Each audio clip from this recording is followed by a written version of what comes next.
I packed a bag and slipped out in the night. Thought I was grown, thought I was doing right. Tired of the rules, tired of every fight. I ran away into the fading light. Now I can't go home, I'm not allowed. Lost in the silence of this concrete crowd. How did I get here? I don't understand. Just a runaway girl with a fake ID in my hand. How did I get here? Trapped inside this room, living this nightmare, sealed inside my tomb. I ran away, but I became the prey. And now the price I pay is every single day. I thought it was love, I thought he was the one, but now I see the darkness behind what's begun. Someone please save me before it's too late. I'm drowning in this hell and I can't escape this fate.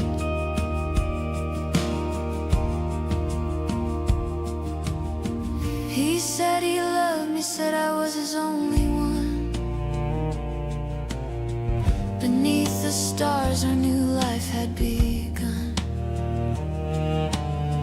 He was my boyfriend, I thought he really cared.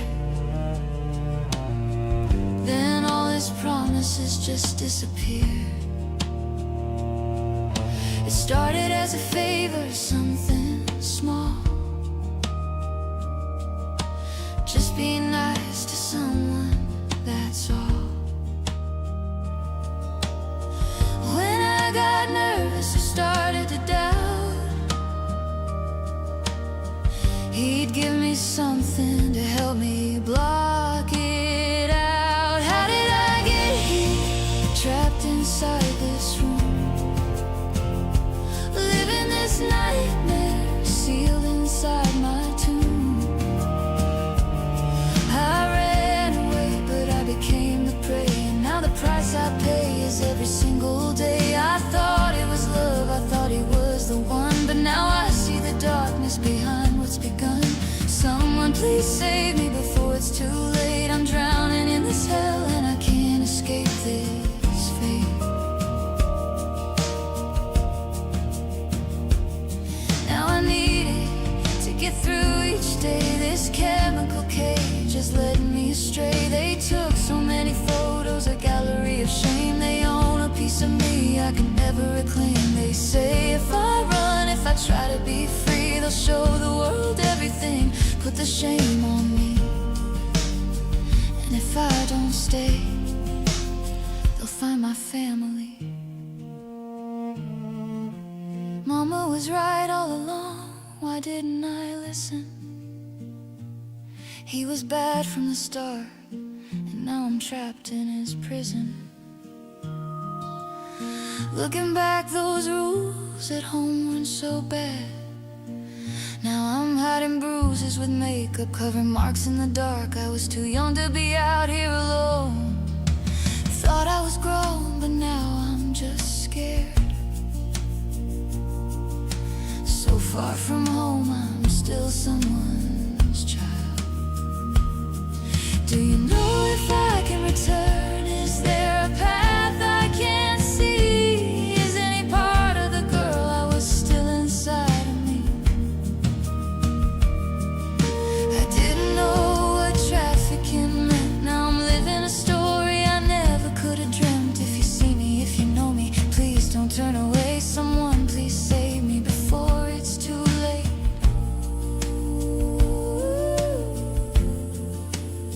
I'm still someone's child. Please help me find my way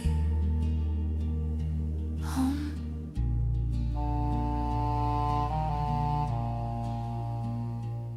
Human trafficking happens everywhere. Truck stops, hotels, street corners, online. These victims are someone's daughter, someone's son, someone's child. If you're trapped and listening, help is available right now. Call 1-888-373-73 in Canada, 1-833-900 then turn. You are not alone. You deserve to come home. To everyone else, don't look away. Learn the signs. See something. Say something. One call could save a life. Remember, silence is betrayal.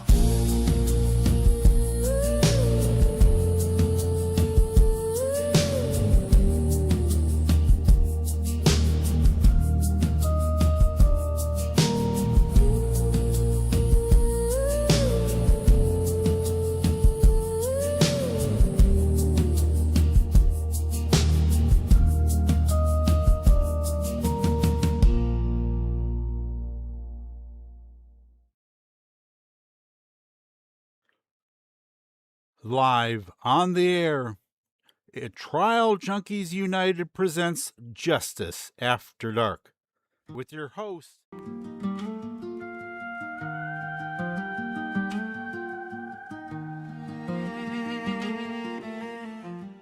I want to take a moment and have you all, whoops. It's all right. I got you, babe. I Yeah, got you. he always has me. You guys know I'm always pushing the wrong You button. pushed the wrong button. Whoopsie. Here we go again. I want you all just to take a moment, close your eyes. You see a man on a phone talking to his daughter. And all of a sudden she tells him, "Dad, they took my friend." And he says, "Now they're going to take you." And then his daughter eventually gets taken. What happens? He says, "I have a skill set. I'm going to come for you and I'm going to take you out." Now, that was a movie. It was called Taken. And Hollywood painted that picture. And so we all thought, oh, this is trafficking. People with accents that belong to foreign groups might come and take our daughters. But is that always accurate? Let's talk about it. Because while they're searching for this violent kidnapping in this foreign criminal syndicate, it's actually happening with a 15-year-old girl being sold by her boyfriend standing right next to you at a gas station. Or maybe it's the construction worker. He's building the house right next door to your house, but he's in trafficking. It could be the college student who's 3 doors down in your dorm. She's being exploited by her boyfriend, and nobody sees them. Well, tonight we're fixing that. So I welcome you all to Justice After Dark. I'm Z, your storyteller. And in the wilderness of injustice that we see today, I have my ride or die doc with me. And tonight we're going to bring you the receipts. And trust me, truth seekers, justice warriors, and trial junkies, you're not ready for what we're about to tell you. So buckle up, because the path gets really bumpy as we lead you through another section of this nightmare they call the justice system. Tonight, we're joined by 2 amazing advocates, Kayla, who we all met on Thursday, and also this time, Nikki was able to make it since her move. And we're so thrilled that she has joined us. And she's going to help us shatter the dangerous myths that come along with what we think human trafficking really is. So, first of all, I'm going to paint another scene for you. Imagine this. You're a federal prosecutor. You live in Sioux Falls, South Dakota. You pass the same 2-story house every day on your way to and from work. One evening, you hear loud noise and you think, oh, someone's having a party. But it wasn't a party. You know, Doc, it wasn't even close to a party. Mm-hmm. In that grim second floor apartment, just blocks from the U.S. Attorney's Office, a man named Mohammed Sharif Al-Abdul Scumbucket, as far as I'm concerned, operated a violent sex trafficking ring. He targeted young and troubled women, He gave them drugs, alcohol, clothes, and a place to stay. Then, of course, he forced them to have sex with strangers. The prosecutors called this a place, the House of Horrors. Now, think about that. That federal prosecutor was walking by this place every single day. Now, imagine you're going across a college campus. Students are laughing, they're studying and heading to class. Everything looks normal. But in the dorm room, in that off campus apartment, a student is being trafficked by someone they thought was their boyfriend, maybe a teacher, by someone offering to help them with their crushing student loan, by an instructor who has power over their grades. Can you imagine that, Doc? That is, no, really, I can't, but I know it happens. Exactly. So we're glad Nikki and Kayla are here. They're going to help us with this. And we know that Hollywood version, it can cause more harm than good sometimes. So, Nikki, let's talk about that, the different types of trafficking. What different types do we have in trafficking? So what I think the distinction that we need to make right off the bat, the important distinction between human trafficking and sex trafficking. Okay, I'm going to read these off. I just pulled these off Merriam-Webster online, but the legal definition of human trafficking, we've got forced servitude.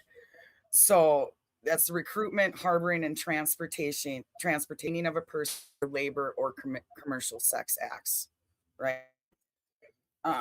The definition of sex Right. trafficking is going to be, well, it's a crime involving exploiting men and women for commercial sexual acts for profit and without consent. Both human and sex trafficking will use force, fraud, or coercion with the purpose of exploitation. I think where the lines get blurred, and there's a gray area there between the definitions, and sex trafficking versus human trafficking. Yeah. No, agree. And that's true. And another thing, Kayla, let me ask you this question because I think it's important. When we talk about trafficking, everybody always thinks, oh, well, they take you across the border somewhere. Oh, yeah. That doesn't always happen, does it, Kayla? No, it doesn't. Sometimes they keep you and bring you back home and then pick you up again later. You have no idea you're being trafficked. Right. Oprah Winfrey was once quoted saying, a good predator, if the predator's any good, you don't even know you're being preyed on. And that's the truth of it. If the predator is doing his job the way he should be, the victim, or she should be, the victim doesn't know that they're being human trafficked until sometimes years later. So I'm going to Right. add on to that. I'm going to add on to that quick. Some common Okay. myths, and misperceptions, conceptions about of traffickers in general. I think the dangerous narrative, like you were talking about, Z, with the Taken movie, and that's a very dangerous narrative. Traffickers are not going to be all men. They are Exactly. women. Women are traffickers. Women are sex trafficking other women. Men are Yes. sex trafficking men. The myth that trafficking requires movement, that is a myth. Trafficking does Right. not require movement. Most of the victims that I have met in all these years, it was either, it was a flop house, dope house, usually in the towns they live in or in the area they're from. Private homes, Yeah. hotels. Hotels are a hot spot. Also, another myth of traffickers, and this goes for all traffickers, but is that they're gun wielding, South Americans that are coming in and and taking our women and running off with them. That's not the case. Right. These are Right. it's just not the case, and those myths are dangerous. What fact is most of our relatives, it's somebody we know. Right. It's not. Now, we're not saying it cannot happen, because it Right. can. You can be, it does happen occasionally. But usually it is someone someone that's either reached that personally, a boyfriend, a husband, a girlfriend, a wife, um, or some other relative in the family, or it's an acquaintance, someone that you just know socially, or someone you've met over the internet that you Yeah. think you know. So these are the things we have to think about. It's not just Also, what, there's no go ahead. such thing. There's no such thing as a minor prostitute. Right. There's Right. only trafficking Right. victims. Yeah. Right. Agreed. Because Yeah. under 18, you legally cannot consent. And I know the state of Minnesota says 16-year-olds can consent to sexual acts, but even in the state of Minnesota, if you are under the age of 18 and you are committing prostitution, you are a victim of sex trafficking, because you are legally under the guise of coercion. You do not have your own resources, and they are offering resources to get you to utilize your body in that situation. And if that's happening to you, reach out to us, reach out to somebody, reach out. Yeah. There So are those of us out there that will not judge you. We're not here to make fun of you. We're not here to send you back to them. We want to see you be safe. Yes. I And we had a do note. have a I had a note about minors. It's just any commercial sex act with a minor automatically is trafficking, right. regardless of whether they can be proven or not with our minors. So anybody under 18. And That's and I important. think another thing we have to remember, everybody, is it's a situation where a lot of trafficked girls do not realize, or boys, because that's another myth. Boys and girls, women and men can all be trafficked, but they don't even realize sometimes they're trafficked because it's by somebody that they know. And sometimes it's not even for cash. It can start out with something like, do a favor for a friend. Yeah. You can do this for me, honey. It's you. Hey, you do this with me. What's the big deal? And I owe him some money, or he's going to give us some drugs for the party. I was You going to need to say do drugs. this. Yeah. Yeah, I Yeah. was just going to say drugs. Yeah. In my Yeah. own personal Yeah. experience, it was for a roof over my head. Yeah. Survival sex. Exactly. And There's and a so we can't always, and that's why the victim won't think that they're being trafficked, right. because The victim gets forced to eat the shame in those situations. Well, look what you did. Look what you Right. did. yeah. And it gives the trafficker more power later on to say, well, I'm going to tell your family, I'm going to tell your friends, I'm going to put it on the internet what you're doing, Right. keeping Yeah. you under control. Right. Exactly. And sometimes it can start with even not just a sham marriage. Yeah. And we do see this on some of the reservations where they have had the cartel come in, and they're either dating or marrying girls Oh yeah. to get on to the reservation to get more access. Yep. So there can be those kind of predators, but still it starts with someone they know. It's not Exactly. the stranger. And again, Um, I just want to say that not all cartel members are yeah. gun wielding South Americans either. Oh no. No. I want to just touch on the Canadian border, and what we talked about before with Yeah. cartels I mean, coming go. in, the cartels coming in through our northern border, Sure. and how Absolutely. close we are to the northern border in our areas. Yeah. And for you guys that where they are in North Dakota, they are right up there next to the border, and you also have people have talked about the biker gangs in Canada for years. They Yeah, can they're scared. also participate in this.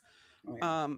So there are those people that do these kind of things, but a lot of times it can be that sweet little boy next door that wants to date your daughter or son, or that sweet little girl that's dating your son. and then she's getting him to go do things for her until she has enough evidence on him that he can't get out of it. Yeah. So these are some of the myths that we're trying to show that can happen. It can also be people forcing you to work for a place to stay. That's trafficking. Labor trafficking. I Yeah. know many hotel workers that live in the hotel I'll be type right thing where they're in debt to their employer, where they're in debt to their employer daily for somewhere to stay. Yeah, actually, It's quite a lot. kind of it's not in that regard where they can never get out. It's kind of like in the old days, the in the mining towns, they used to call it owing your life to the company store, you know, and that's what it becomes, you know. They own, you owe them for whatever, and what if you don't owe them, they'll make it up, you know. So it's, you know, like you said, if, you know, getting a roof over their head means they have to do labor or whatever, most likely they're going to do it. Exactly. So, and then that would lead me into our most targeted populations, and our most vulnerable in those types of situations. Who, you know, people that are in you know, in need of housing, in need of somewhere, you know, to shower, to, you know, of housing. And our most targeted populations are going to be our runaways. That's a huge one, and I'm going to wait for Kayla to get back to talk about this, because I know this one affects her. Well, let me talk about some stats in the United States, because you Okay. guys know I love my stats. In the Yeah, United please do. States in 2023, there were 16,991 trafficking victims identified. That's only the ones ID'd. That we know Right. there were a lot more. Oh, There were 432,902 signals to the hotline since 2007. That's still a very low number. There was Right. 197,000 victims identified through the hotline. 9,619 cases reported. 68% were sex trafficking, 19% were labor trafficking, 13% was actually both. 26% of college students are forced into selling sex during college. So, for any of you that have college students, it's time to talk. 26%. 1 in 5 students is Wow. pressured into sexual activity either by instructors. 14% of students have witnessed or suspected campus trafficking. 69% of students have zero trafficking training. It might be their first time away from home. Right. They don't even think about this. But that's alarming. Like you said, Doc, 26%. Uh-huh. And they get coerced, forced, or defrauded into selling sex during college. I'm not talking after graduation, you guys. This is during college. And nearly 1 in 5 students reported are pressured. It's not that they want to do this. They get pressured. They can get pressured by someone encouraging them to get a credit card. Then that person helps them run the debt up on the credit card. Once they get that debt up on the credit card, they don't have the money. I got an idea for you. This is an easy way to make money. You just have to go on dates. Or, hey, the strip club's, you know, got some jobs openings. I'll get you in there.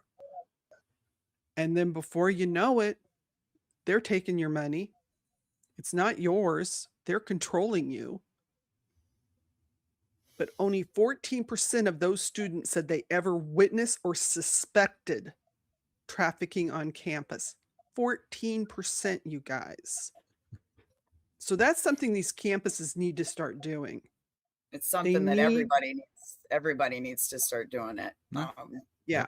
The awareness needs to be out. Yeah, because that's 86% of people that have no clue. And I would be willing to bet that the majority of trafficking, so like for certain demographics over 18, we could say it's the Romeo technique, where Romeo has hooked Juliet and is taking her off on this horrible roller coaster. Right. Sprinkle. But then we have do you guys remember that movie 13?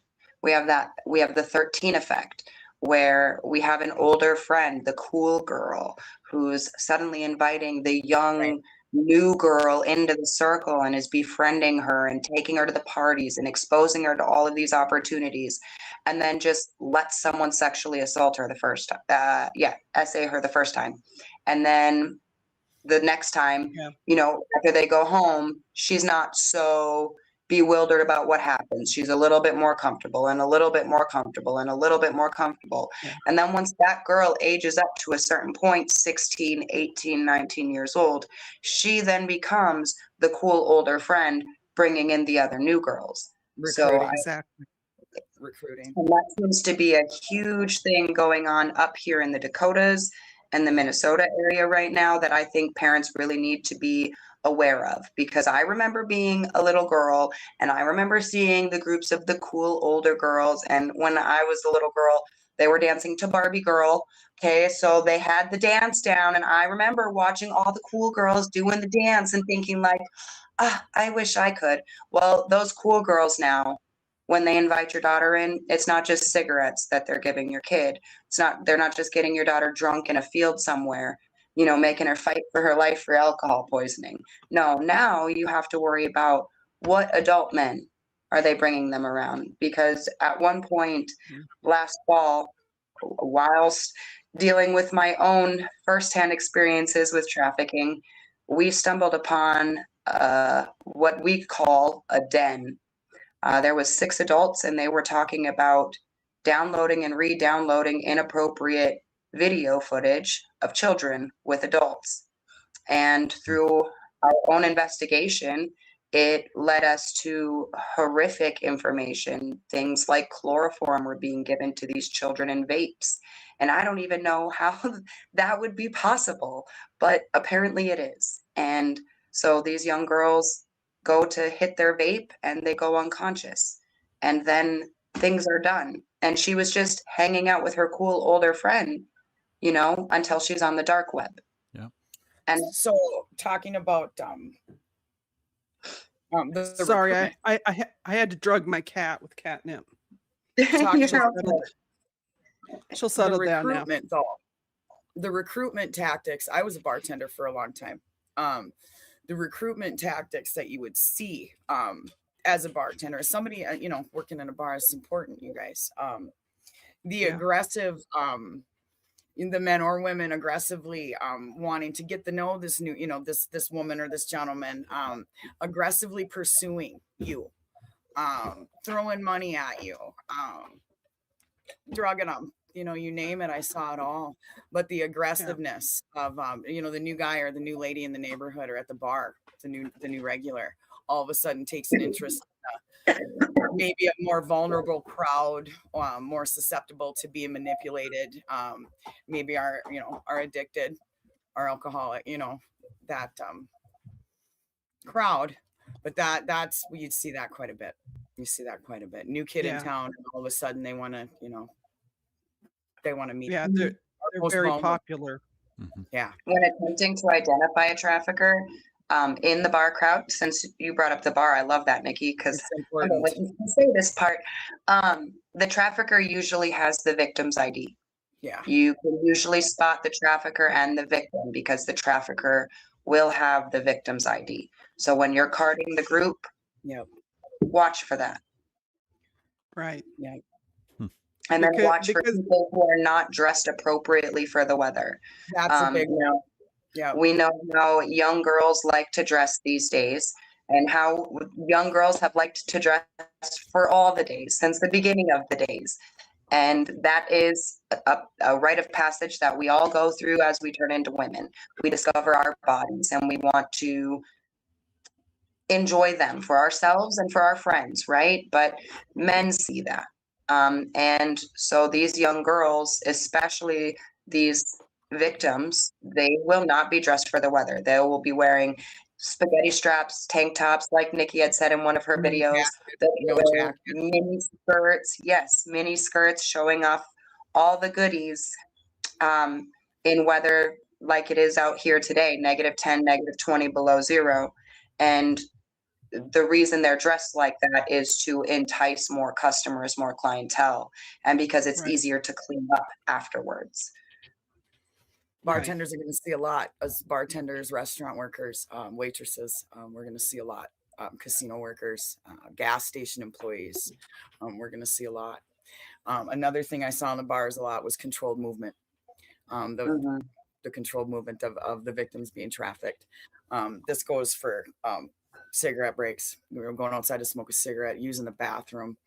I've seen them go so far as to sit outside and watch and make sure, that she didn't leave. Who they were trafficking was doing her job. I've Right. seen quite a bit. Also, I'm big on safety, but when you do, if you're out there watching this and you are a bartender, or you're in a situation where you're seeing this, alert your other bartenders in the area. Alert your other restaurant, buddies. Call the next restaurant, tell them what's going on, what you thought you saw. What this, alert each other. That's what we used to do back in the day. License plate numbers. Also, card the trafficker.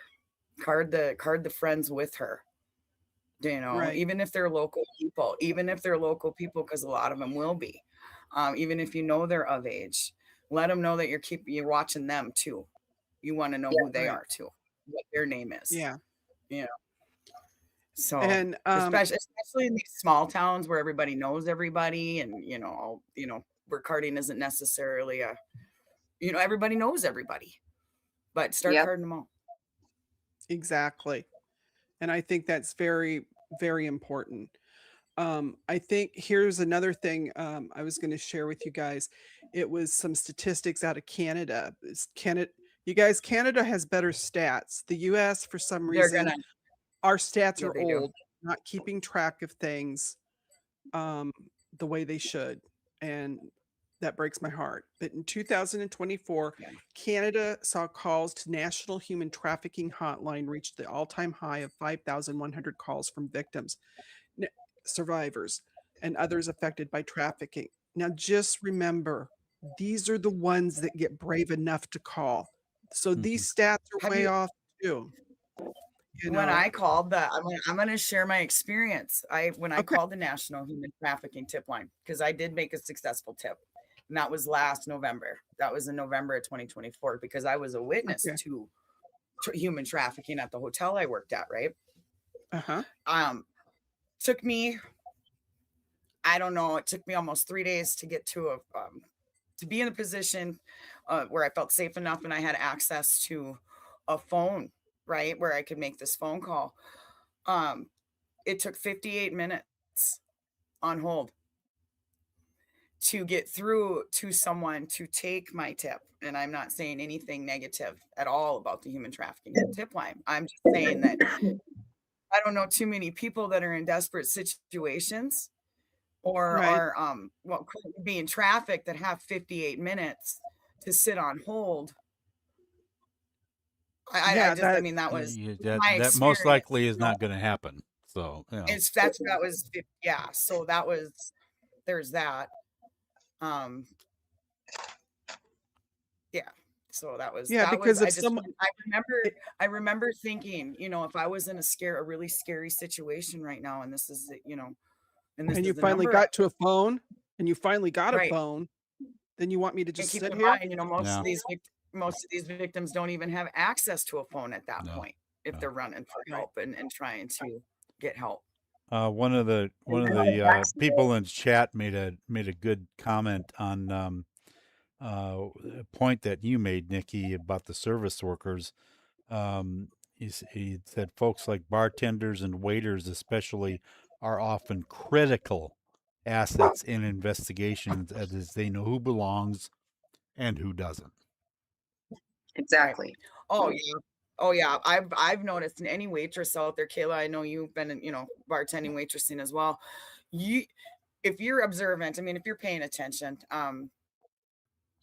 You see it. and granted, You you're not see going to it. catch it. Mhm. You're not going to catch it every time, but what they'll do is, they're never alone, the victim. They're usually like, they're, the underdressed, malnourished looking, they're noticeable.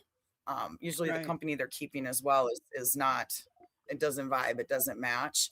The victim usually doesn't make eye contact. They will not, they won't order for themselves, their handler, their trafficker, pimp, whatever word we're going to use.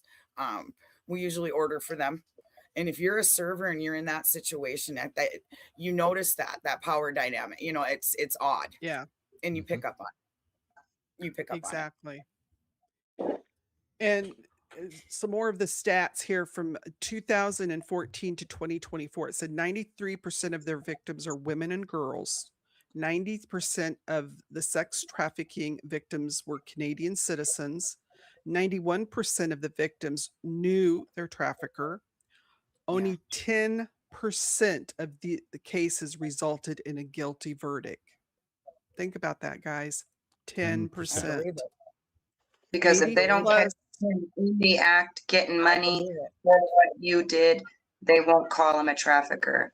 I went to a human trafficking interdiction training that was held by the Human Trafficking Training Center in August of this year. And that was one of the most poignant points he kept getting across. Most of the police officers in most police stations across the country are only looking to arrest perpetrators. They're not looking to save victims. So they see a woman selling sex, that's a prostitute. Every time it's a prostitute. It's never trafficking, even when it is. And more times than not, it's trafficking. Yep. Yeah. And that's something we have to think about. And also, especially it's in all communities, the transgender or the Native communities, it's the two-spirit Natives and Indigenous people, they get trafficked a lot because a lot of times they're the ones that get thrown out of their houses because they have a different lifestyle and maybe a parent can't handle it and they're a young person and they have nowhere to go.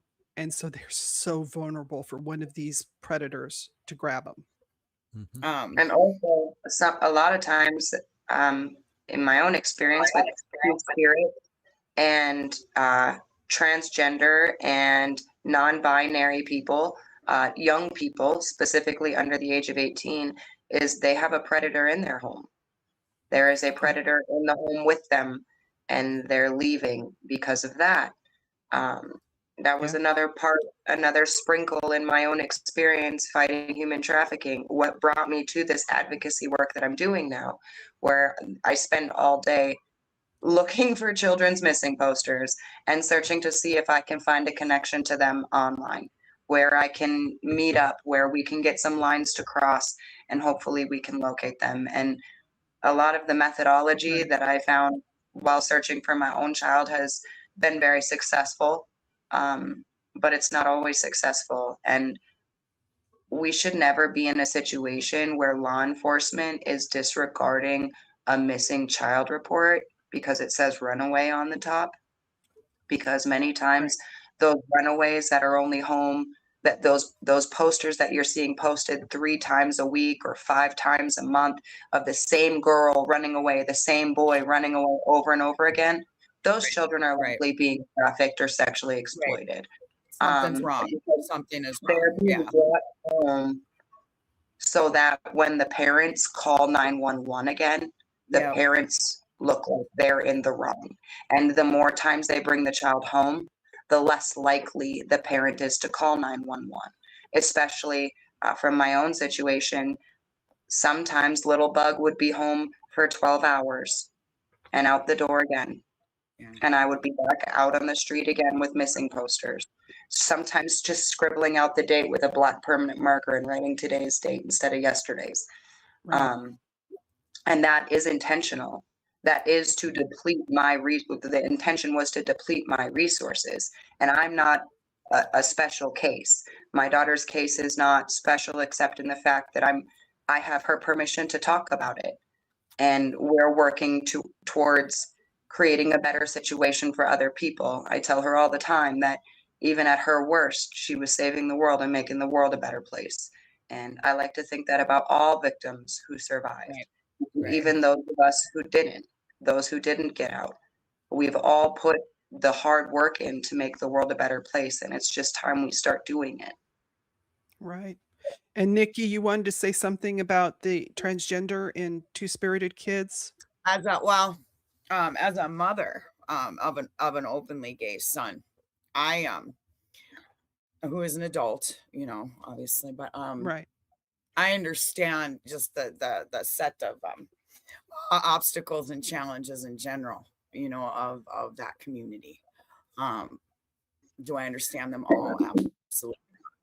Absolutely not. What I do understand, what I do know, is that they are targeted. They are extremely targeted by sex trafficking rings and also human trafficking rings. Yeah. Like Kayla was touching on, most of it.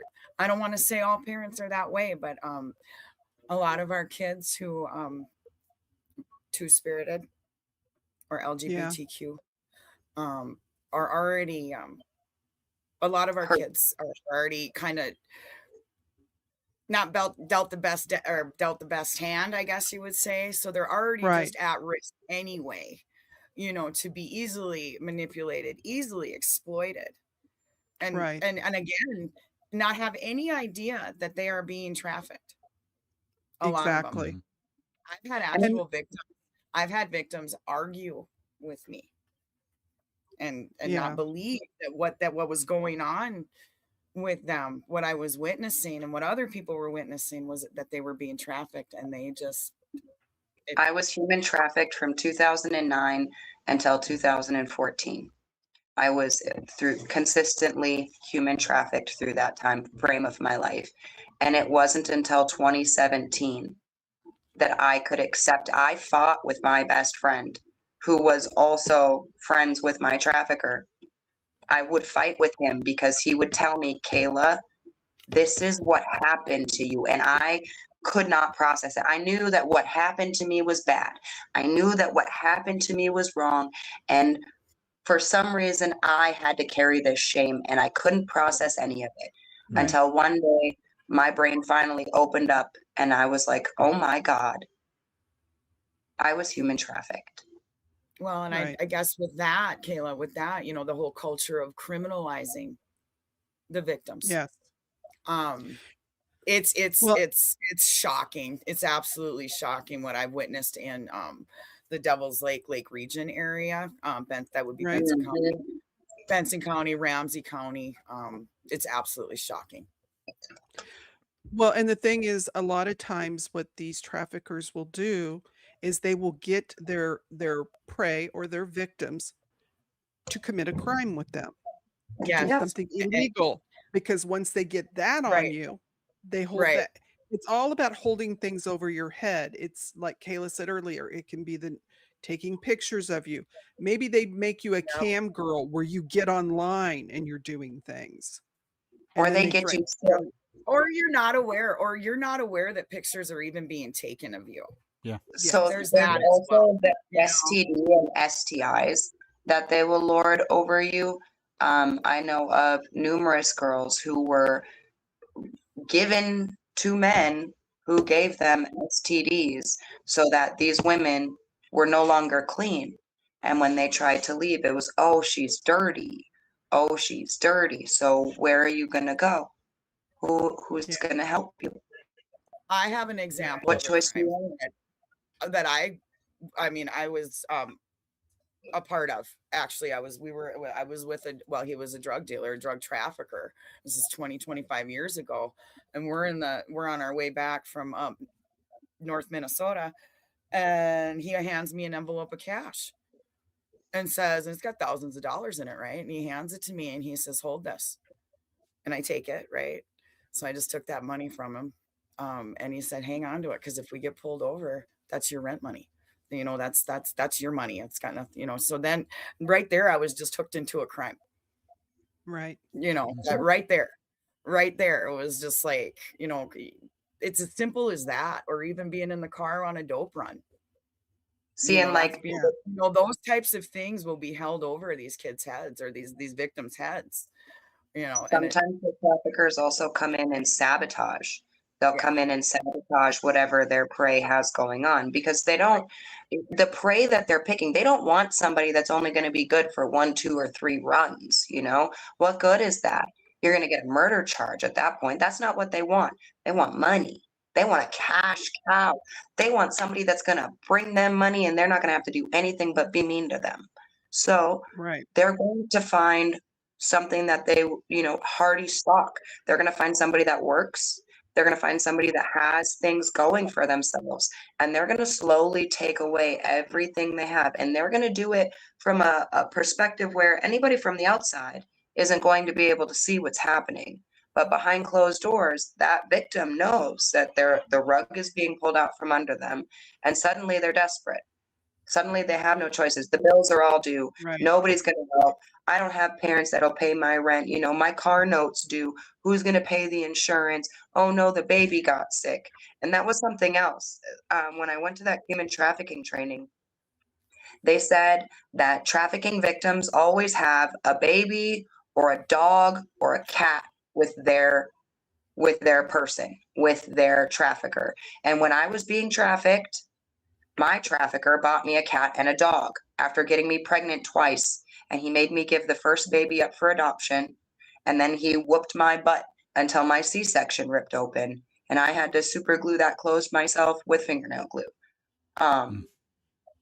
Yeah, lucky to be here. Lucky to be here. Blessed to be here. God knew what I would do when I got strong again. Yeah. But then the second baby was used as an anchor because the dog and the cat weren't making me stay. I was going to leave the dog and the cat.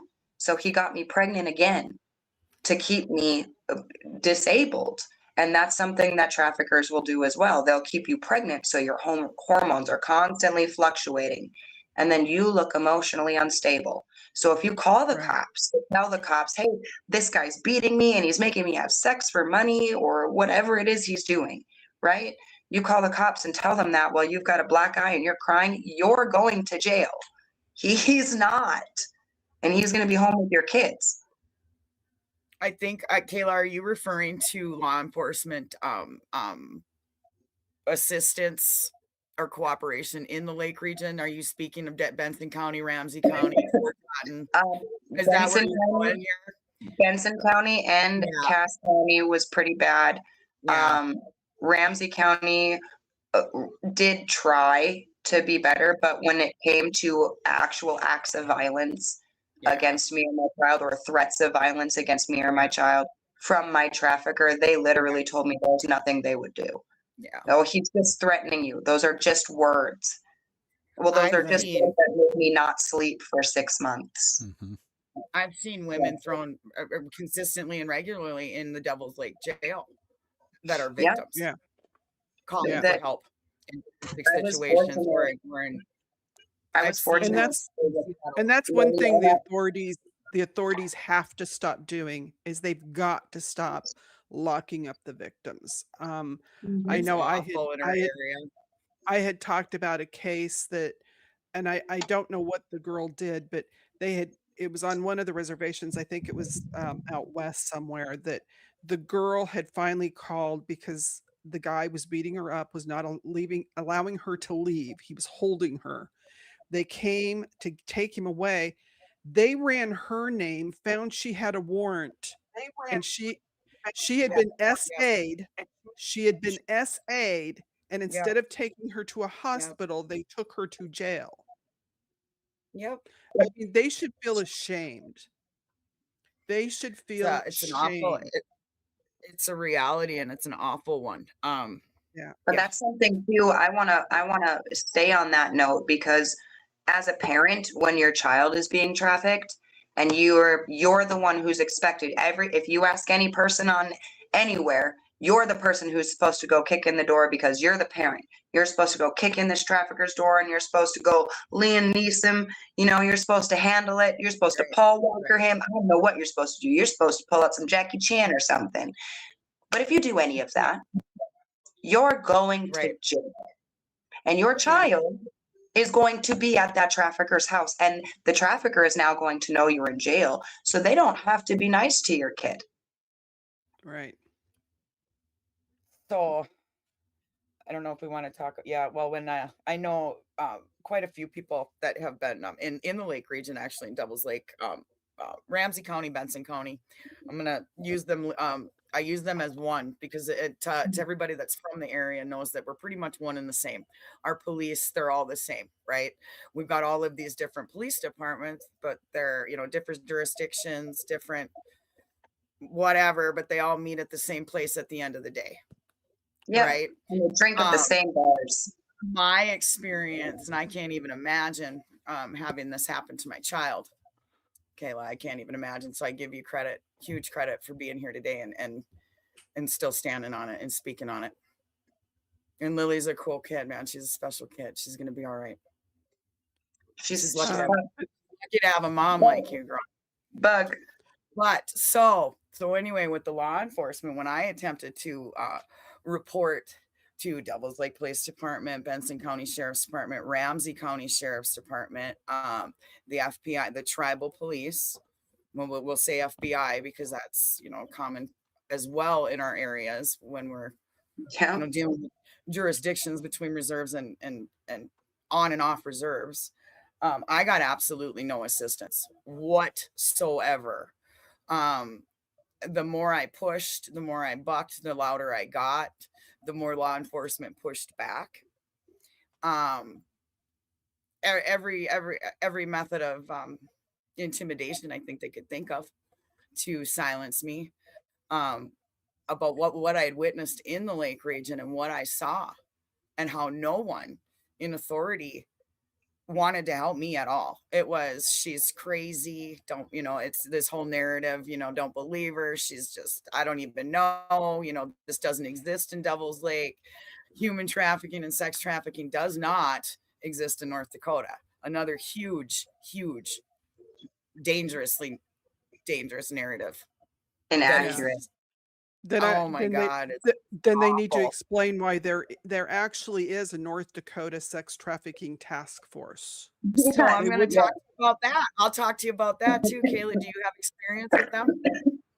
I do. So I had contact. I mean, when this happened last November, when I uncovered that ring at the hotel I was working at, and they're a sophisticated ring. I was pretty impressed for the area that as sophisticated as they were. What was I talking about when I reported this? I lost it. Z, help me. When you found the ring, you were reporting it. Yeah. When you were reporting the ring, they were so organized. You were talking about how. Oh yeah, and I mean, I couldn't get anywhere. I mean, when I was calling the police department. Sorry about that, guys. There's a lot coming at me right now, thinking about what happened and how hard that was to get help. Well, sure. That we still don't have in the area. I was threatened with, when I was calling the police, I was threatened with criminal trespass. I was threatened with disorderly conduct restraining orders for speaking out and not stopping. I think I went to, I don't know how many Benson County commissioners meetings, telling the commissioners boards out there, members, about their sheriff's departments and that, they're not doing anything to help these victims. They absolutely refused. Devils Lake Police Department was the same way. And we're not, and I'm talking about the chief of police and the captain. Absolutely refused. Absolutely refused. I attended one YouTube meeting or a commissioners meeting that was on YouTube for the Devils Lake City Commissioner meetings. And I addressed the board and the chief of police, and I use that word chief very loosely. It's almost offensive to put it before this man's name, but I stood in front of Chief Toast, one of the officers that absolutely refused to help me and made his entire board aware as well of their misconduct, of their officers' misconduct. I've yet to this day had any local law enforcement reach out to me or attempt to take a report, anything at all. Right. Ultimately, long story short, but ultimately it was about a 6-month deal. I was ran from my home. I was actually ran from my home in Devils Lake, for speaking out and speaking on the sex trafficking and the human trafficking in our areas. Right. It And was that's awful. why we want to shine a light on this. And eventually I am slowly gathering, trying to get addresses and stuff for the attorney general, for the governor of North Dakota, also of Minnesota.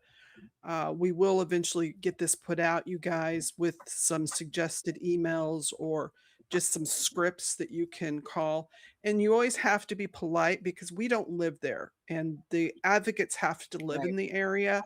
So we're polite and we just let them know, as concerned citizens, we're worried about these people because you're saying you have a task force, you're saying you're looking into things, but you are not.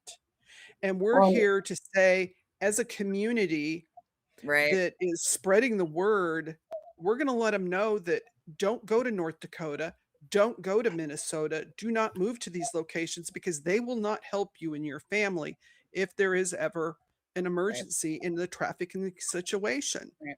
And they And won't. They'll call you yeah, crazy, It was or absolutely. or What they'll I went miss through, you. what I went through to report what happened was absolutely insane. It was yeah, absolutely nuts. I was gaslit. I was And criminalized. literally Again, like I said, through. ran from my community and my home. The whole public smear campaigns, Kayla, I know you went through that too, with the retaliation from the public, for speaking out about things that people don't want to hear. Yeah, the things they try exactly. to cover up. They try And to. that's some of, It's been a rough go to try to get the yeah, knowledge and to Mhm. the people got to get real comfortable with being uncomfortable, saying the yeah, words like sex trafficking, human trafficking, also yeah, Labor trafficking. We need to, because all that's not nothing either. The leading cause of trafficking, human trafficking as an umbrella, when we're talking labor trafficking and sex trafficking, is a almost $4 trillion industry. That exactly. is the largest industry in America right now.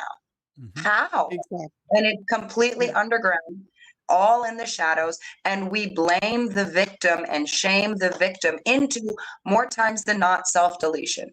Because I will right. speak from experience that it's not easy holding your head high when people are calling you things that you're not, oh and saying that Yeah, you did things that you didn't, and saying that you were a willing participant when you weren't.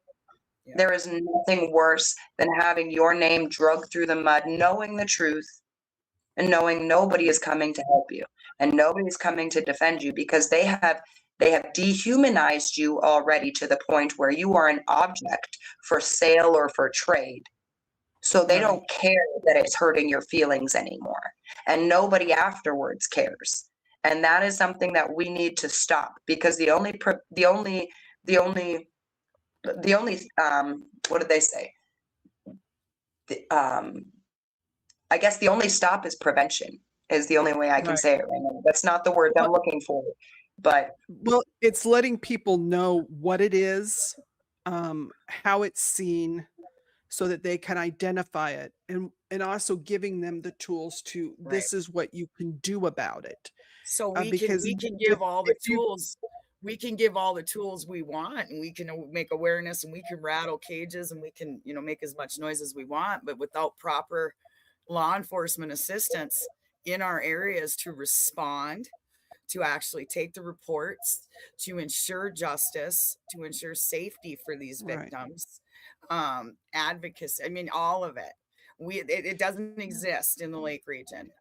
Well, that's The why we do shows like this, so that Yeah, they get put on notice, that they know people are now watching from all thank you. over, it's Thank you. not just your area that people are now watching, that we can also send out information on different, everybody can send this out on your social media.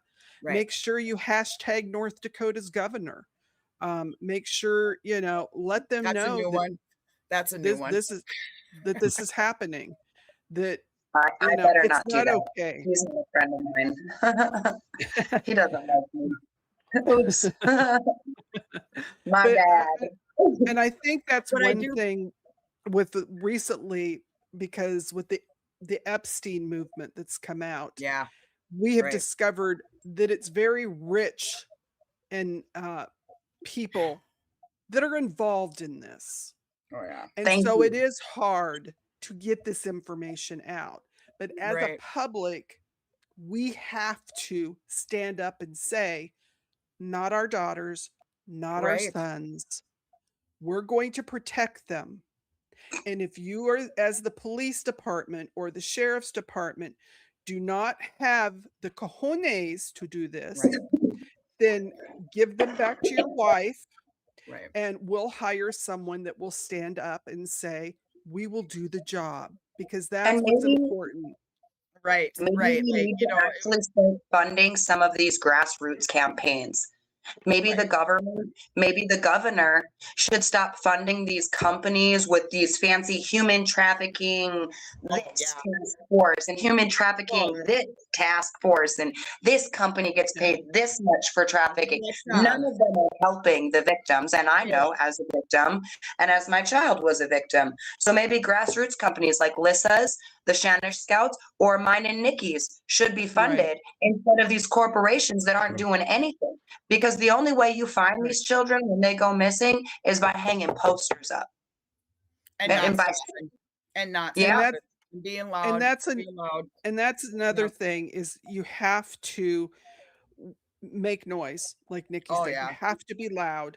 You have to Um. let them know that it's not just this area that's noticing. And this is happening everywhere, you guys. It's not yes. just in North Dakota. You know, that I want to make that really clear. We're talking because these guys are from the area. We are kind of focused on North Dakota and the Minnesota area, because Kayla lived there also. She was in between. But this is I lived all in over. Minnesota as well. Your And it was that your jurisdictional line that was causing our issues. Yeah. Yeah. your children aren't safe in any location where there are predators. And what we learned from Professor McLeod when we talked with him is That was amazing. predators go where the kids are. Yep. Oh And yeah. so and if you have an organization, even if it's an advocate organization, what did he tell us to ask the question? How many people have you had charged for being a predator in your organization? If they say Ooh. absolutely no one, then they're not looking for the predators. And that's a Right. problem. And move Right. on. Do not Yeah. donate money to that organization. Right. He taught us that it's important that these Yeah. companies will go That's into it. these even foreign countries, because they're there to help the children. But who goes over there? The predators. And what Yep. do? They prey on the children. Yep. So And it's he also important. made the point that if you personally know 100 men, for you take men for example, if you know Yes. 100 men, at least 3 of them are predators, Yeah. pedophiles, not just Yeah. predators. They are pedophiles. Do we have any Yeah. stats on women on that? Did He you did find not any on have. No, that? he didn't He have that. he didn't have That stats is on the women. That's another one that I don't think is accurately That's because that's on the climb right now. That is Right. heavily on the Oh. rise. I don't know I- why I have to assume that female predators have been like in these high numbers the whole time, but for some reason it's like they're trying to dominate the field right now, and it's sickening. Mhm. Well, It's I think for so long, and this is Doc, none of our pictures have shown, but anyway, Really? just a side note. Yeah, I've hit the button several times. No big deal. Just telling you. But that's another thing, is most male victims, young boys will never, ever hardly tell, Yeah, no. because there is such Yeah. shame with Yeah. being a young or teen boy or even a man who has been SA'd. Right. They don't want to report it. Right. And Yeah. so I think that's why these female teachers have got away with it for so long, because it was a situation where, well, she made a man out of you. Yeah. You know, I even heard of a father say he didn't think it was that big of a deal that his teen son had been essayed by a teacher. But they don't look at that these young men or women will forever have a hard time having adult relationships. They are more likely to eventually, if they are not already, because a lot of predators are going to put them onto drugs and alcohol. Oh yeah. And Yeah. if they're not, then after they get away, sometimes to hide the memories, they will become addicted.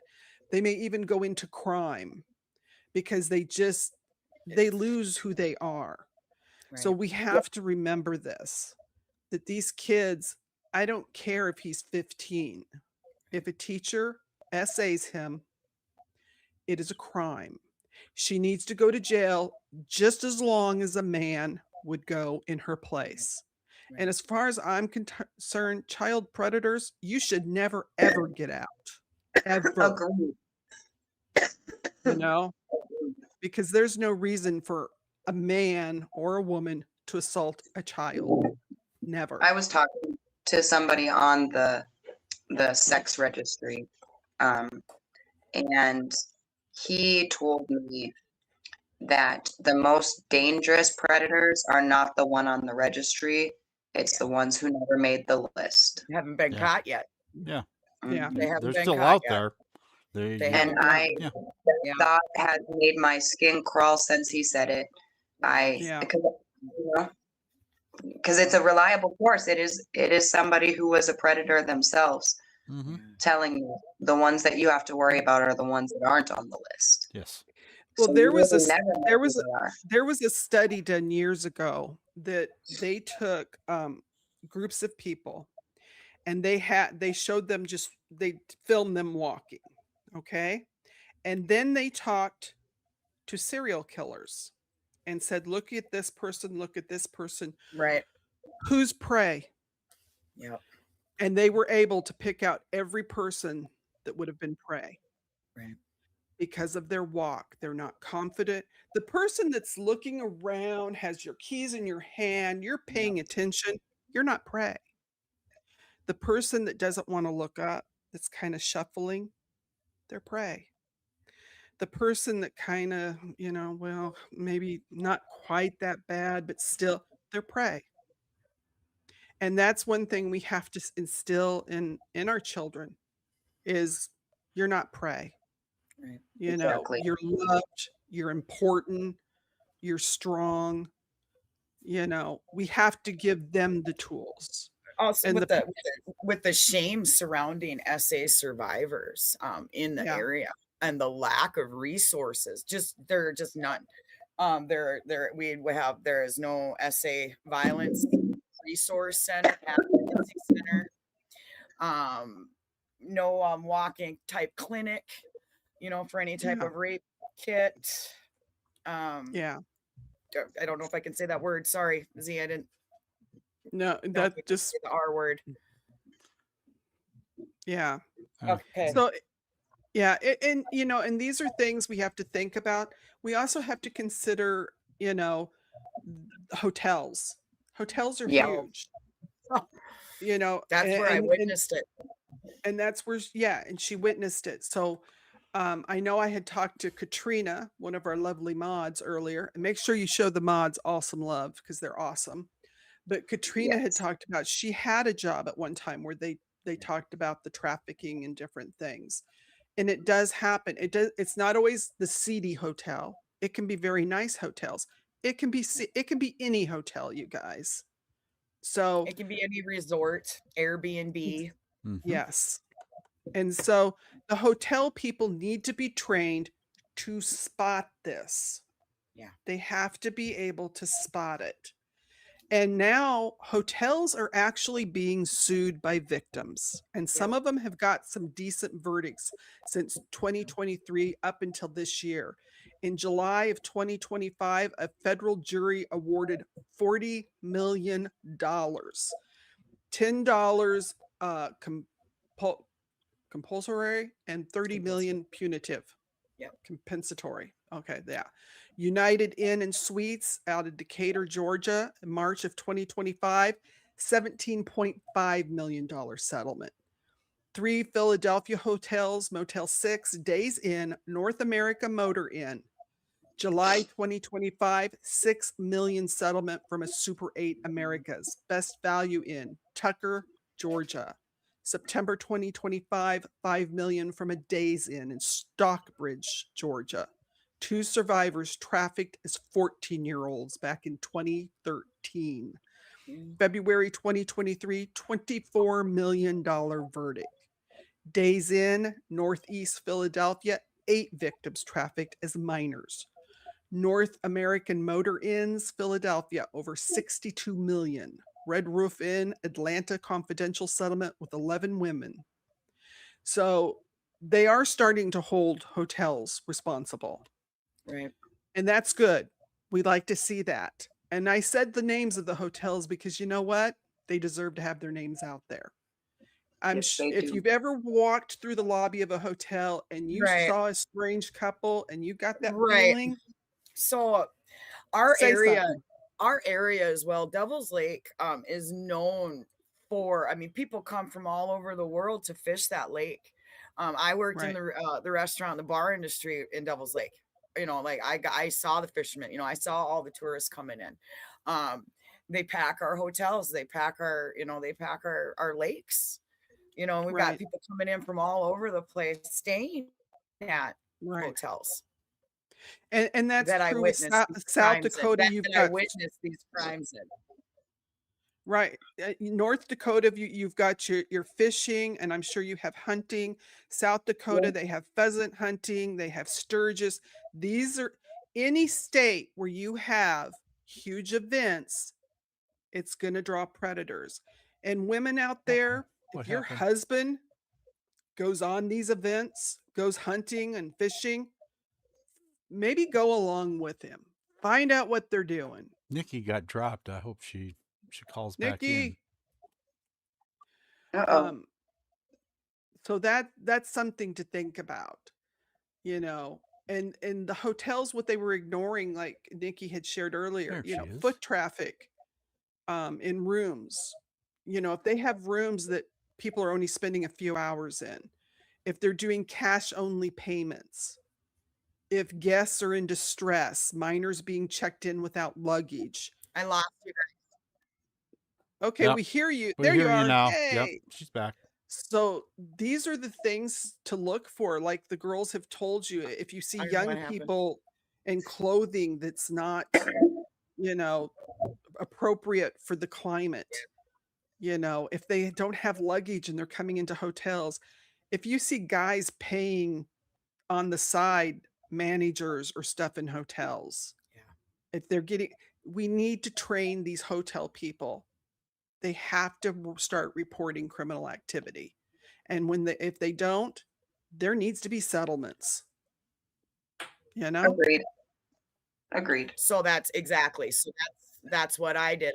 When I was the employee at this hotel, I was only there for about 3 weeks.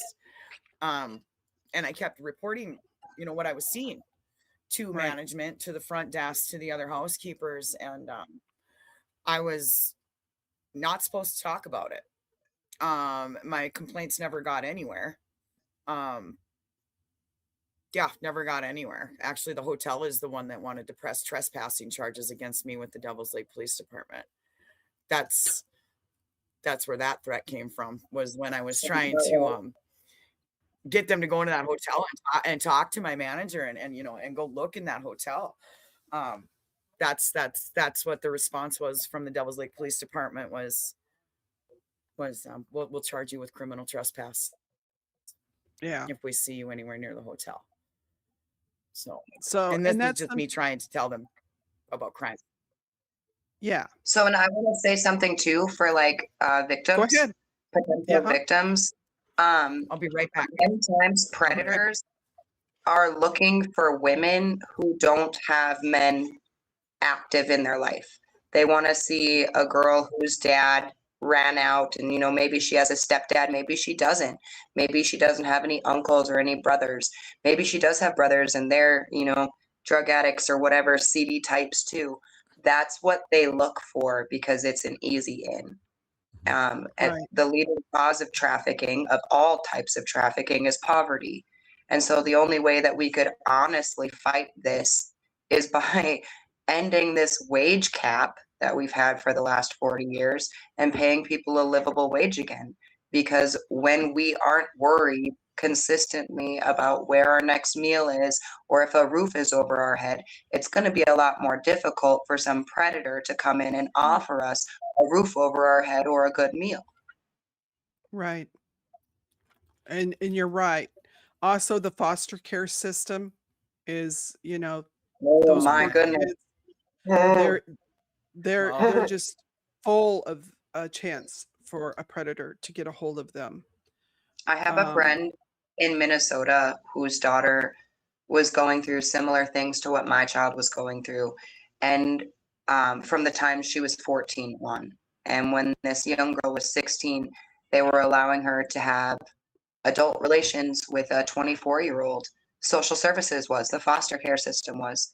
And this child's mother was absolutely furious, was not okay with it, told them clearly, I do not approve. This is not allowed. They told her like she was being crazy. They tried to charge her with Munchausen by proxy. They tried to take rights away from her daughter. And then now that the child has turned 18, now that social service office has admitted that they willingly and knowingly let a 16-year-old child have adult relations with a 24-year-old man while in their foster care. And she But should had sue the them. mother allowed that to happen, she would Yeah. have gotten all of her children taken Right. away. Exactly. Right. Well, and that's why I'm a firm believer, and I think the age of consent should be 18 for every single state. Yes, I ma'am. don't think they shouldn't have all these different ages and, oh, well, if she's 16, she can do it with her boyfriend who's 17, or if she's 15 and he's 16, it's Right. no, It's 18. never supposed to If be you more can't than vo- 3. Legally, they can't do make it so that, oh, go ahead. if you can't legally vote and make a decision like that for Right. an election, Right. Lord have mercy, you shouldn't be And able to drive a make a car. decision on Yeah. you know, something that could absolutely screw up your entire life. Absolutely. And I will speak as a person who survived human trafficking from the time I was 19 until I was 23. It does damage your perspective on relationships. Yeah. You can't fully invest, and because you can't fully invest, they don't show respect. And it is a wabi-sabi, perfectly imperfect for the rest of eternity. You can't go back. Yeah. My mom used to tell me, you can never go home again. And I didn't understand until I did. Yeah. You know, and like we've said before, it's also there is human trafficking that doesn't involve sex. It could be, we hear cases, domestic Right. housekeepers that are Yeah. you know, being trafficked. They're brought into the country, or just someone that lives in the country that they've taken and they're barely Typically, giving them money. it's typically service industry related is what Right. I've seen it in. Yeah. That's what I've seen Yeah. it in. Both, Yeah. And then you know, the once they human have a trafficking child, and Yeah. Yeah. So, and that's something to think about. Mostly we are talking about sex trafficking tonight, but there are other kinds. So please remember that, you guys. We want to make sure that the word gets out. Also, it does happen at times where you can be taken by someone that's you Oh, don't yeah. know. And Doc, do you have that footage you were going to share? Yeah. Yeah. Hold Can you on. play that? This go. is a tip for any woman or man, young person that how many times were you told as a teenager, don't get in a car with someone you don't know? Now we get into Ubers and Lyfts. We don't know them. Right. Mhm. And don't And, even think and twice about it. Yeah. exactly. And this is a tip before you get into the Uber or the Lyft car. And Doc is going to show it to you. It's something to check for. It's playing And right here it now. is. That she is clicking the child lock. Locate the child lock on the door. Make sure it is off. Okay? Something simple. Make sure that child lock is off, because you don't want to get in that vehicle and you can't get out. Okay, Doc, you can make it go away. Boy, I like doing that. Make it go away. But for you young women, make sure you have something with you. I always wear chopsticks when I'm out and about in my hair. You know, they're pointy. I also have hair ornaments that look like swords. Whoops, I have a keychain I on this carry a one. taser. I See? carry a taser and pepper spray. Yep. Hey, you There go, you go. girl. Yep. Fowla's going to be right with you because she got a taser and she's just bummed out she can't find someone to practice on. I know. I told her come to to use her North Dakota. boyfriend. There's lots of guys. Follow. Just come to North Dakota. There's lots of practice material. I promise. Well, And But, most yeah. of us aren't going to get upset if you tase our boyfriend. I mean, I will, but most of us up here, we wouldn't. Wait a minute. Frank is saying that in the UK, taxis have to have the child lock on, but Uber drivers can't. I Okay, Why? that's interesting. yeah. That would be a good question. I wonder why they make that distinction. Yeah. So the taxi drivers open the doors for you in the UK? Yeah. Well, I would think don't they would know. have I'm in the to. wrong country. I'm in the wrong country. Wow. Oh, Fowla says she's booking a flight up there with her taser. She'll be there soon. So Goodness. just point I out, got you, just Dale. line up a few Right. guys for her to tase. 'Cause And listen, she's I'll been just bring wanting her to out with practice. me. I won't even have to line them up. I'll just take her out with me. She'll find them. I promise. Uh, I promise. She's- They stick them. She has really been wanting to practice really bad. And she'll be I the told- new girl in town, so they'll probably think she's fresh meat, so she can show them how we cook meat. oh yeah. Here's that's good. the reason for that. It's to Okay. do with payments. Uber you pay up front, and normal taxis you don't. Whoa. that. Okay. That's So it's not about safety at all. No, it's No. about cash. Of course. Fowla is very excited in the comments that she gets to bring her taser and come up. Okay. We'll compare. Lord help us We all. have lots of fun. But wear warm clothes, honey. It's freezing up here. Yeah. And I don't mean like your freezer is warmer than our air temperature. Yeah. Well, she's bring in your boots. Virginia. Yeah. She gets cold. Virginia gets Okay, cold. well, They've never had mind. snow. You got it. Yep, you got it. Yeah. So, but things, and we're gonna do this again, you guys, because there's more to tell and more stories to tell that we need to get out. Yeah. I know we totally didn't go into Bug's story. That's okay. And that's okay because she's a minor, and I know she gave you permission, but we care about Yep. little Bug, and we want her And to we'll get just well. tell bits and pieces. We'll tell the bits and pieces that we can for now, as they're Yeah. important. Yeah. So So You I tell want her you guys. you tell her she's got people out here that love her and are thinking Yeah. about her all the time. And you, Yeah. Kayla. And her Aunt Lissa. Auntie yeah, Lissa. Auntie Lissa. Yeah, Yeah. that's what So, Lissa was there when we found the den, and that was what Lissa said. She said, "You tell her that this is Auntie Lissa from now on." So yeah. that's what it is. Exactly. And another thing, you guys, Uber Eats, don't ever let them come directly to your door if you live in an apartment. Make them go to the lobby. Even if you have a house next door to you, if you can have your food delivered there. Always use a male name, whether you're getting a taxi or a Lyft or Uber Eats, use a man's name. They said it's usually better, was one of the tips I heard. And you can take a man's name that can go either way. They don't need to know. Don't answer the door. Have a no contact. Drop the food and get out of my house.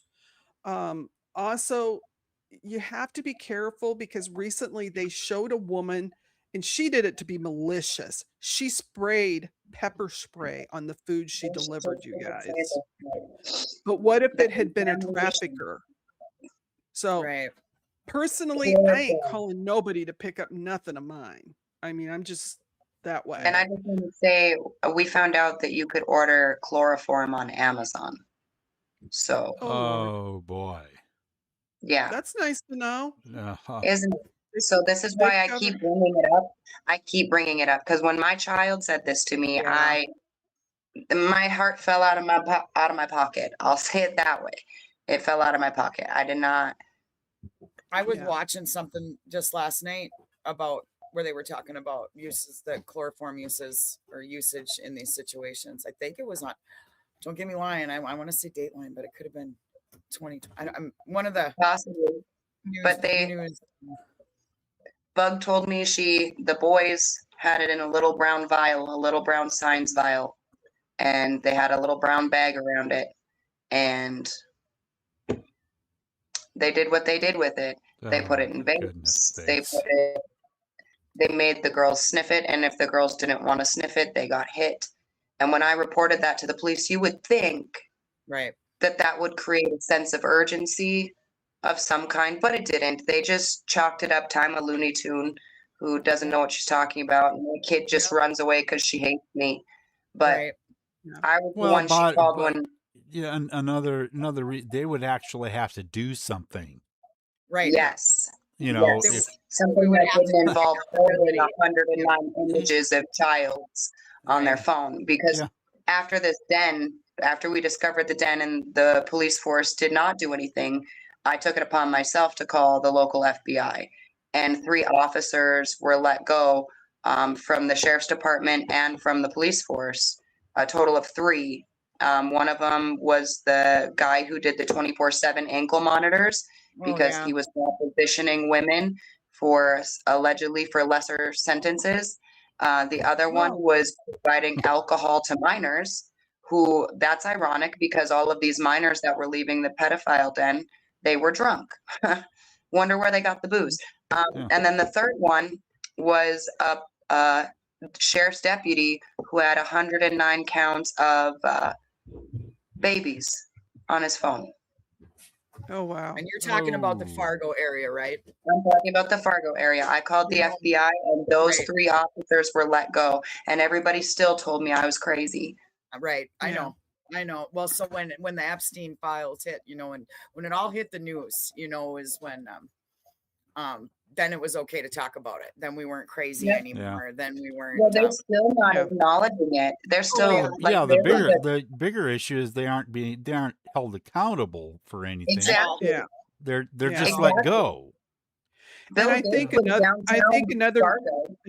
another really important thing is just because a kid runs away, and it may be several times, it is not always the parents.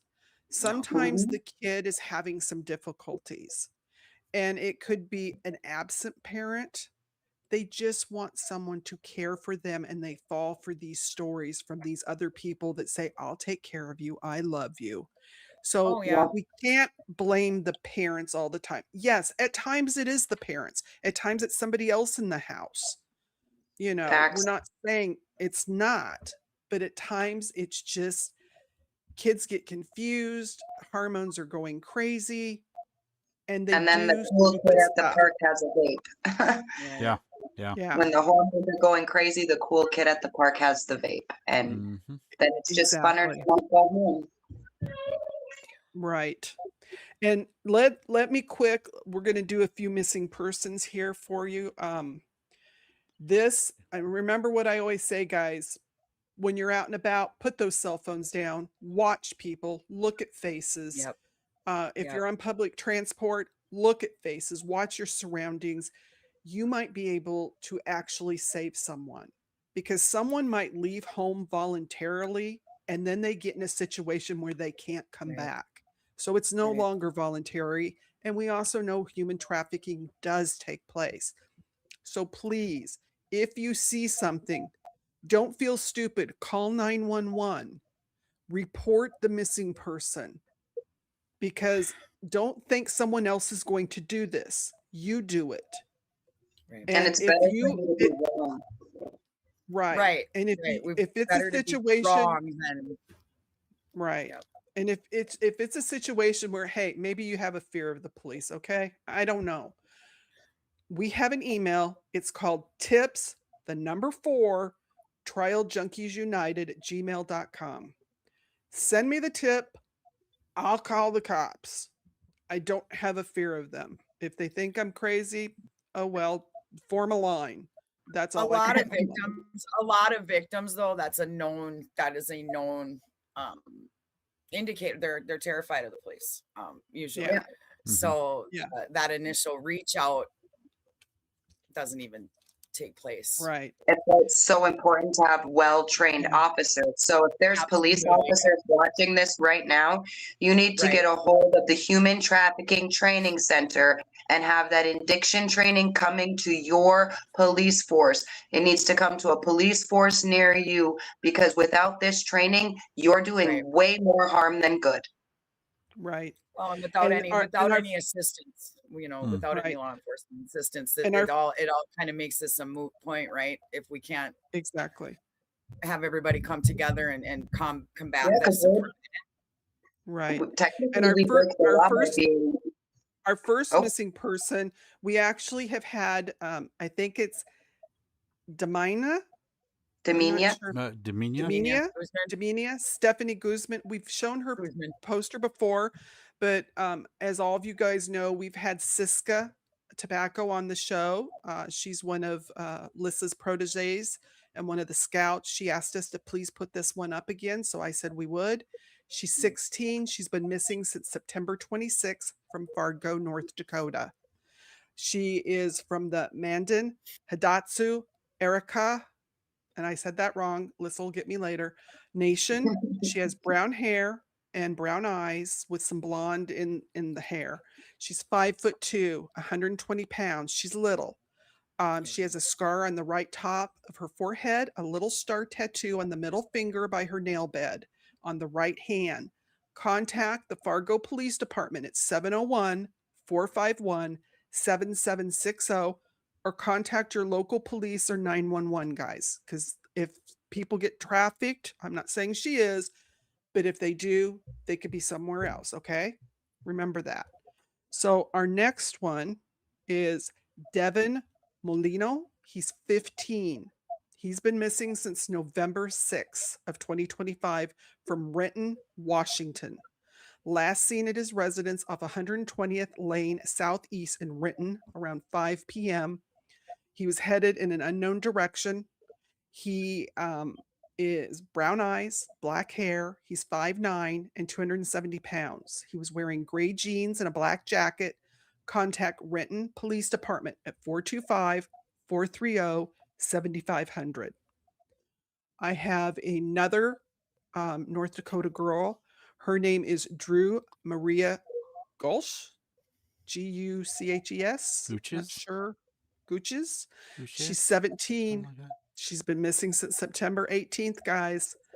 South Bismarck, North Dakota. She's only 5'3". She weighs 130 pounds, brown hair with faded pink coloring, brown eyes, last seen wearing bright red Nike hoodie, gray sweatpants, white Nike shoes. Contact Burlington County Sheriff's Department at 701-222-6651, or the tip line. You can text 847-411. The number to report, the case number 25-00007767. So make sure you get that out there. Another girl that Siska asked us to please show is, let me see here. Whoops, went too far. Nevaeh Wise, 14 years old. She went missing December 11th. Let's hope we can get her back quick. I'm friends Moorhead, with North her mom. Dakota. She didn't come home from school. She didn't Brown make it hair, home. brown eyes, 5'7", 135 pounds. She was wearing a black sweatshirt, gray sweatpants, black Nike backpack, black Nike shoes. Moorhead Police Department, 701-451-7660. Moorhead, do your job. Find this child. We're watching, and we're going to hold you accountable. These kids need to be Check the found, places all she of them. was last time. I mean, these are 'Cause young they don't- girls and boys. They need They to be don't found. check. They don't check the locations very well, is my experience with both Fargo and Moorhead Police Department. You can send them to an apartment or to a house and they'll clear the area, but you should go sit at that area because the person you're looking for is going to run out of there a couple hours later. I promise. And that's another thing I want to give a shout out. A lot of times it's the mothers. Now in the movies we have Liam Neeson, which, hey, that was great. We all wish we had a Liam Neeson that was going to Yes, ma'am. kick in the door. Right. But it's the mamas. It is the mamas out here that are fighting and struggling and crying and battling. So be of service, help them. And you men, if you want to be warriors, get your cojones, get out on the line and help the women. Find the children. Find the missing women. Quit sitting back thinking, "Ooh, I'm in charge." No, you're not in charge if you're not there on the front line with them. That's who's the warriors are. Those are the warriors, the ones that we hold up, the advocates that are out there kicking butt and taking names. It's not some dude that's sitting at home going, "Oh, yeah, I'm in charge." Yeah, not if you're letting your kids out there just go in the wind and you don't have a clue where they are. So man And up. if you have a relative that's missing right now, don't ignore the homeless people. If you have a Yeah. child or a mother or a brother, somebody is out there missing, go talk to Yeah. the homeless people. Don't listen to the news media and what they tell you about homeless people. You go down there with a missing poster and they will do everything in their power to bring whoever your loved one is home. Because that's what they did for me. They helped bring my baby home when the police told me it was my fault. The police were too busy calling me a bad mom to do their job. But the homeless people in the community, they didn't give up. Yeah. And I know that's something Siska and Lissa do. They I do go, it they too. talk to them. Yeah. I do it too. I doesn't. Yeah. That's you're gonna get accurate information. That's where you're going. Exactly. So Yeah. you guys remember that we're all human. I cut y'all with a knife. We're all bleeding the same darn color. So don't Amen. look down on anybody. We don't know what caused them to be on the street. We've talked about it before. There is no shame. So let's remember that. We don't know how they ended up there, but they're willing to Right. help. So don't be afraid to reach out. Nikki, any last words for tonight that you have? I don't. Or Kayla? I would just like to express once again, we can, like I said, we can talk about all the options and resources out there and things like that. But if we do not have proper law enforcement assistance in our areas, then I don't know what else we can do here. Like if you can't call the police to help you in a trafficking situation, or if you've witnessed trafficking, who do you call? Right. To immediately get you some help or immediately get you safe. So that's important to me. That's near and dear to my heart. That's Yeah. where Also- we can help with that and making some waves. Yeah. Yeah. And making sure that people realize that somebody beside somebody in the Right. your tri-county area right there is actually Yeah. looking at this. Right.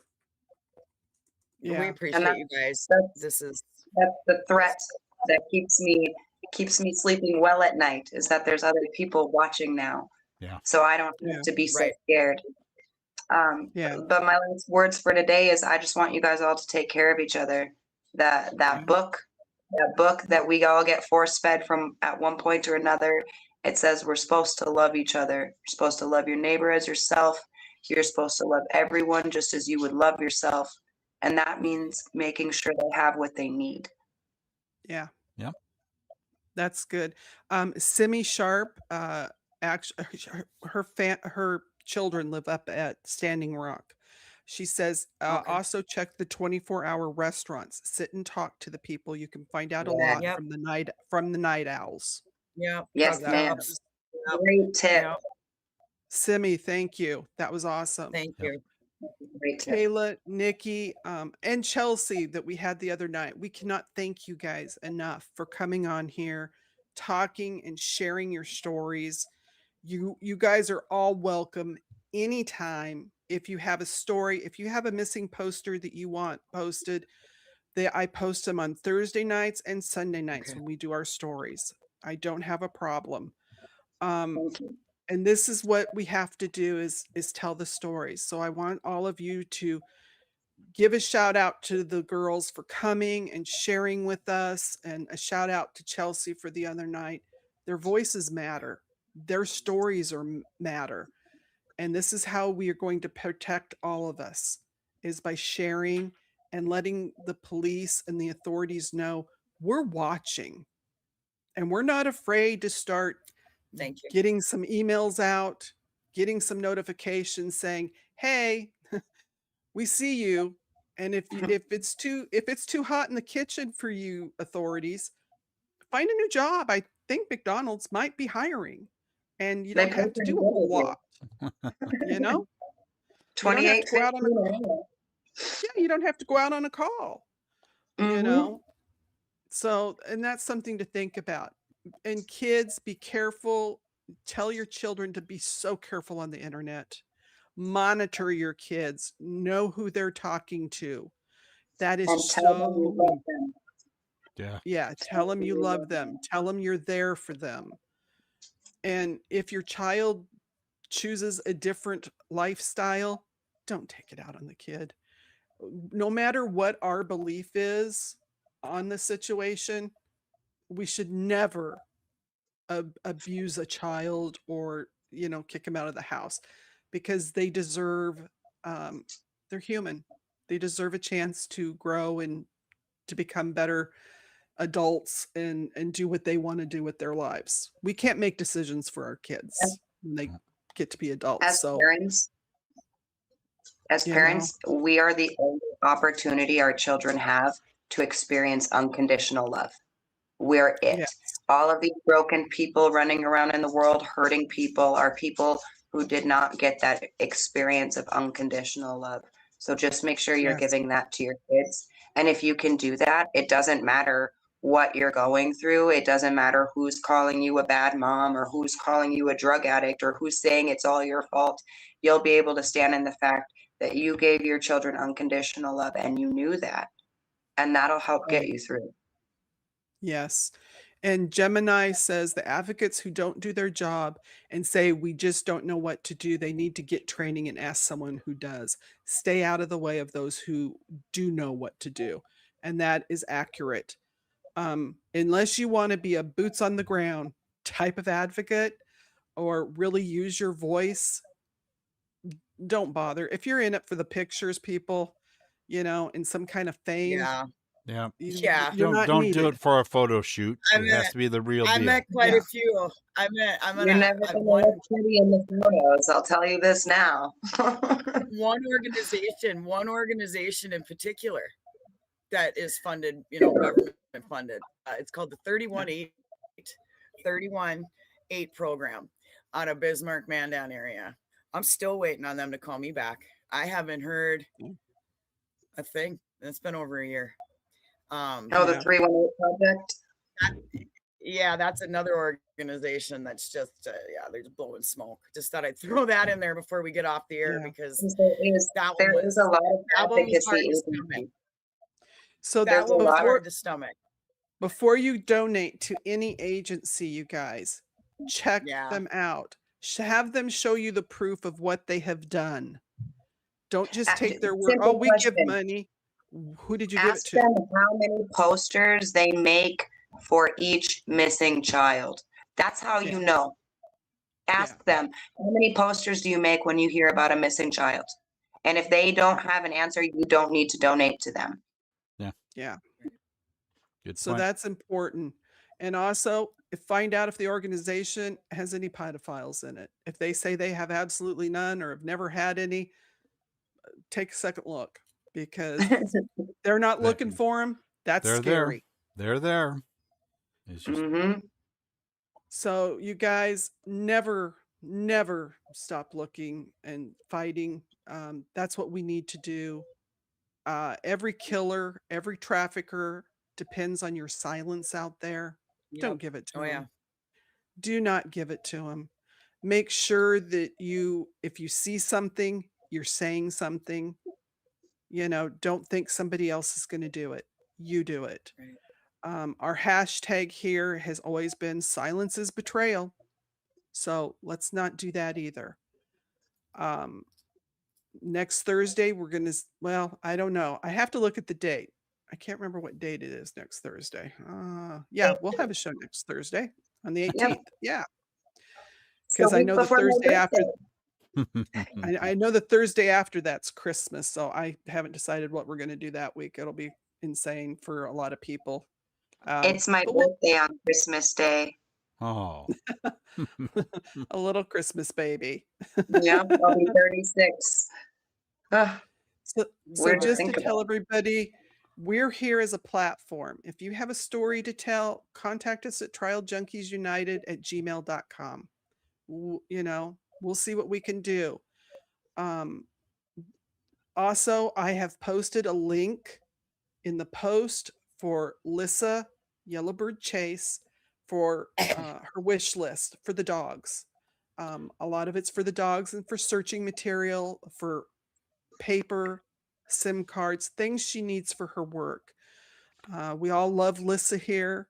And also on my Facebook page, I have also pinned it. So if you have just a little extra, see if you can do something for Lissa and the pups, because a lot of money goes into the search and keeping up the dog's care. So we want to make sure that that happens. And Doc, do you want to say goodnight? Well, okay, if you say so. Good night, Doc. Oh, keep speaking truth, you guys. Keep demanding justice. Never stop speaking up. And good night, my truth seekers, trial junkies, and justice warriors. We love you all. Remember, killers never stop. Traffickers don't stop. And you know what? Those who prey on the vulnerable never rest. Neither do we. Until next time, I want you to keep fighting for that justice. Keep getting the word out. And we're going to see you Thursday night on Justice After Dark. Ciao. And we love you all. Listen to the song afterwards. It's a heartbreaker.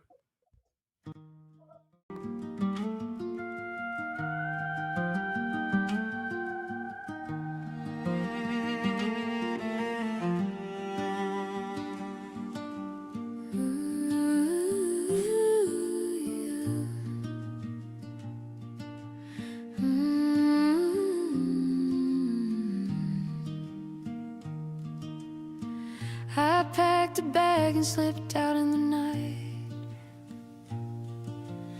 Thought I was grown, thought I was doing right.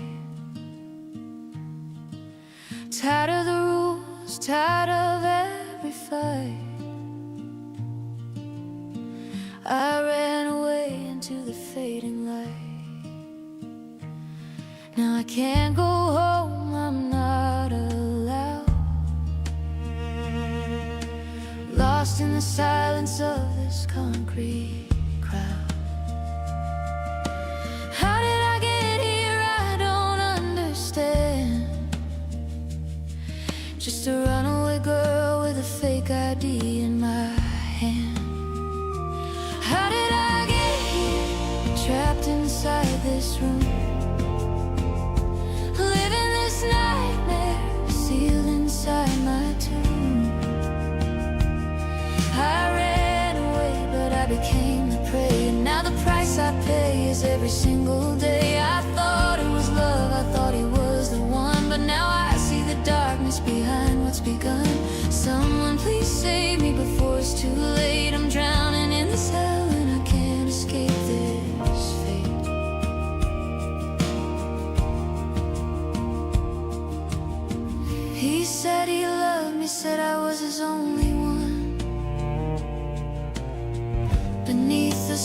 stars, our new life had begun.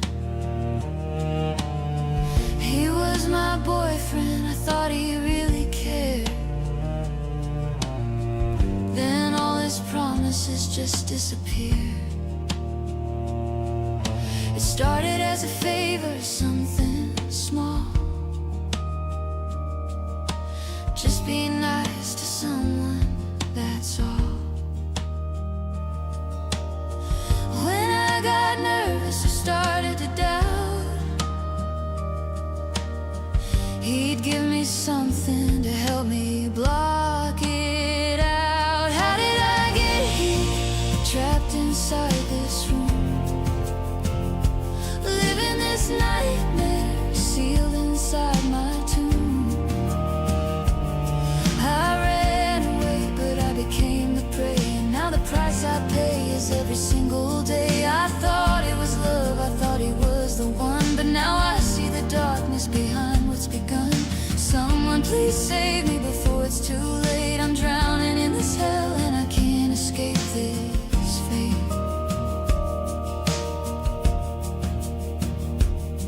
Now I need it to get through each day. This chemical cage is letting me astray. They took so many photos, a gallery of shame. They own a piece of me I can never reclaim. They say if I run, if I try to be free, they'll show the world everything, put the shame on me. And if I don't stay, they'll find my family. Mama was right all along, why didn't I listen? He was bad from the start, and now I'm trapped in his prison. Looking back, those rules at home weren't so bad. Now I'm hiding bruises with makeup, covering marks in the dark. I was too young to be out here alone. Thought I was grown, but now I'm just scared. So far from home, I'm still someone's child. Do you know if I can return? Is there a path I can't see? Is any part of the girl I was still inside of me? I didn't know what trafficking meant. Now I'm living a story I never could have dreamt. If you see me, if you know me, please don't turn away. Someone please save me before it's too late.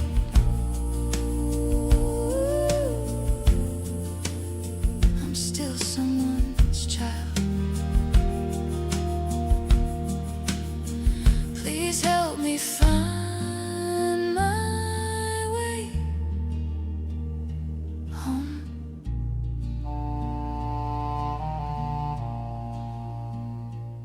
Human trafficking happens everywhere. Truck stops, hotels, street corners, online. These victims are someone's daughter, someone's son, someone's child. If you're trapped and listening, help is available right now. Call 1-888-373-73 in Canada, 1-833-900, then turn. You are not alone. You deserve to come home. To everyone else, don't look away. Learn the signs. See something. Say something. One call could save a life. Remember, silence is betrayal.